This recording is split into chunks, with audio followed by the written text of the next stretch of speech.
Argentina के fan ने New York के टाइम्स स्क्वायर को सिर पर उठा लिया। 10,000 से भी अधिक अर्जेंटीना के फैंस इकट्ठा हो गए। आज होना है स्पेन और अर्जेंटीना का फाइनल फीफा वर्ल्ड कप। जी हाँ दोस्तों, फीफा वर्ल्ड कप 4 सालों के बाद होने वाले इस वर्ल्ड कप की तैयारियां जोरों शोरों से चल रही थी और आज फाइनली अमेरिका के अंदर फीफा वर्ल्ड कप का फाइनल होना है। इसी मौके पर न्यूयॉर्क के टाइम्स स्क्वायर में 10,000 से भी अधिक अर्जेंटीना के फैंस इकट्ठा हो गए।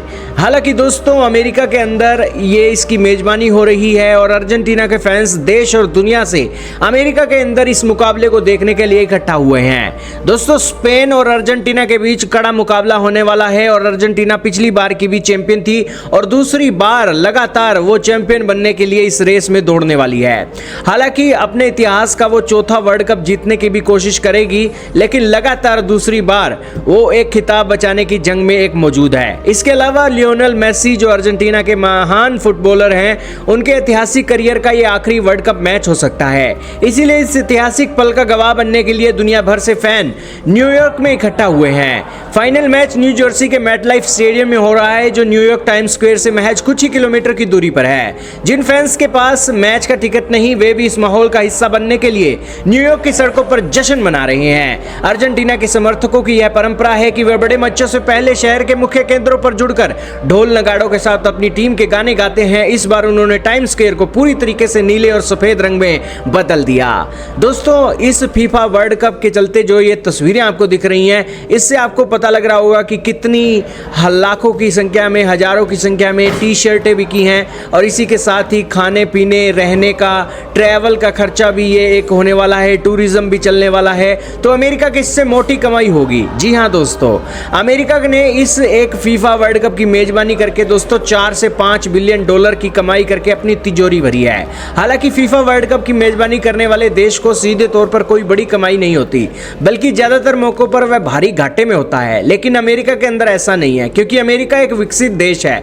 उसके स्टेडियम पहले से ही सारी चीजों को प्री प्लान करके दोस्तों बनाए जाते हैं। इसीलिए दोस्तों उसका खर्चा पहले से ही निकल चुका है और अब फीफा के जो मैच हो रहे हैं, उस मैचों के चलते जो कमाई है वो तो फीफा की तिजोरी में जाती है। लेकिन जो बाहर का खर्चा है, वो जो टाइम्स स्क्वायर में लोग इकट्ठा हो रहे हैं, खाना खा रहे हैं, होटल में रुक रहे हैं, अमेरिका में घूमने जा रहे हैं और यहाँ न्यूयॉर्क के अंदर एक पैसा लगा रहे हैं लॉटरी में, तो ये सारी चीज़ों को मिला लिया जाए तो दोस्तों 4 से 5 बिलियन डॉलर की कमाई अमेरिका को होगी।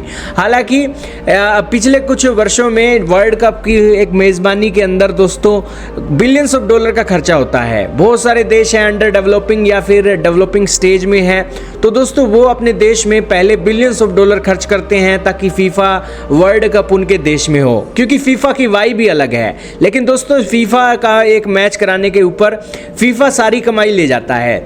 बस उन देशों को दोस्तों अपना खर्चा पूरा करने के लिए अपना ट्रैवल और किराए और इसी के साथ ही खाने पीने के ऊपर ही एक जो कमाई है वो होती है।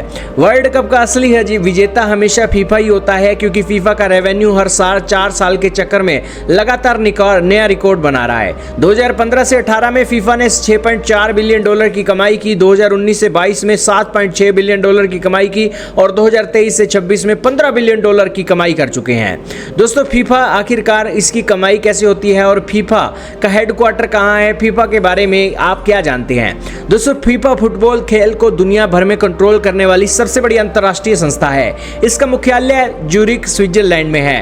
फीफा कोई देश या सरकारी संस्था नहीं, बल्कि एक नॉन प्रॉफिट एसोसिएशन है और यह दुनिया के सबसे अमीर खेल संगठनों में से एक है। हर 4 साल में होने वाले पुरुषों के फीफा वर्ल्ड कप के जरिए यह संस्था अरबों डॉलर की कमाई करती है। 2026 के मौजूदा वर्ल्ड कप में फीफा ने 15 बिलियन डॉलर अमेरिकी डॉलर की ऐतिहासिक और रिकॉर्ड तोड़ कमाई की थी। इसकी स्थापना 21 मई 1904 को पेरिस में हुई थी और दुनिया भर में फुटबॉल के नियम तय करने, वर्ल्ड कप और अन्य अंतर्राष्ट्रीय टूर्नामेंट को आयोजित करना और रेफरी व खिलाड़ियों के ट्रांसफर के नियमों की निगरानी करने का काम फीफा का ही है। फीफा के साथ दुनिया के 211 देश जुड़े हुए हैं। दिलचस्प बात यह है कि फीफा में शामिल देशों की संख्या यूएन के सदस्य देश 193 हैं, उससे भी ज्यादा है। फीफा की 95% से अधिक कमाई हर 4 साल में होने होने वाले फीफा वर्ल्ड कप से ही आती है। फीफा अपनी कमाई को मुख्य 5 बड़े हिस्सों में बांटता है। फीफा की कमाई का सबसे बड़ा जरिया 50 से 55% हिस्सा दुनिया भर के टीवी चैनल्स और स्ट्रीमिंग प्लेटफॉर्म में अपने देश में मैच दिखाने के लिए फीफा को अरबों डॉलर की भारी भरकम फीस देते हैं।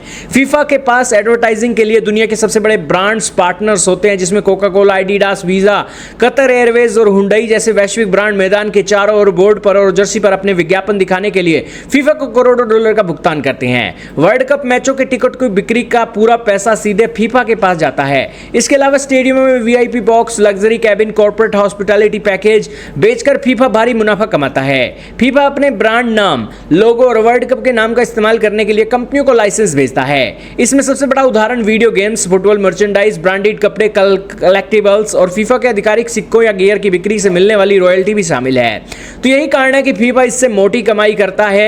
लेकिन जिस देश में ये वर्ल्ड कप होता है उस देश की वाइब भी अलग हो जाती है, उस देश के लोग खुश हो जाते हैं, इतने सारे लोग उनके देश में आ जाते हैं और उनका काम धंधा चल पड़ता है। तो इसलिए दोस्तों हर कोई फीफा का एक ऑर्गेनाइजेशन करवाना चाहता है और इसी के साथ बैठे बिठाए अपने देश के अंदर इतने लग्जूरियस प्रीमियम तरीके से वो मैचों को देखेगा तो दोस्तों एक फील ही अलग होती है।